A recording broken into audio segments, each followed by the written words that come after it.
Dry Lake of Onpa, home to Radscorpions and Barkscorpions, giant soldier ants, night stalkers, and misguided jackals, which aren't mutated creatures, but local gang members that delusionally believe they've got any chance of survival on the trek across these desolate lake beds. And in this dryscape, a burrow has been cultivated from the depths of hell.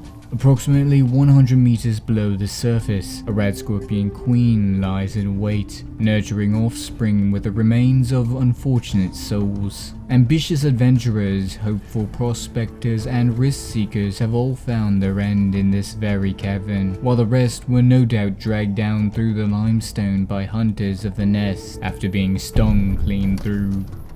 Paralysis is guaranteed, but whether it came from the venom or the victim's spines being shattered is still up for debate.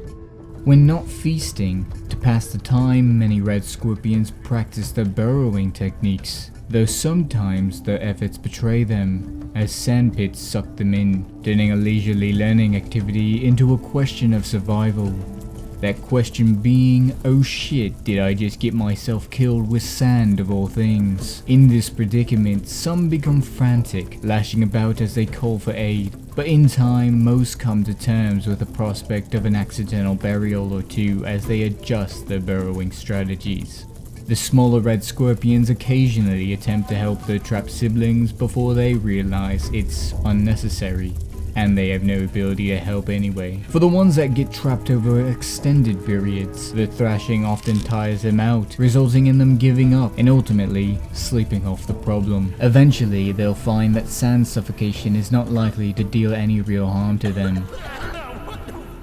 Once the Radscorpions become confident in their abilities, they'll likely move to patrolling the entrance of the burrow to fight off night stalkers and the occasional curious gecko.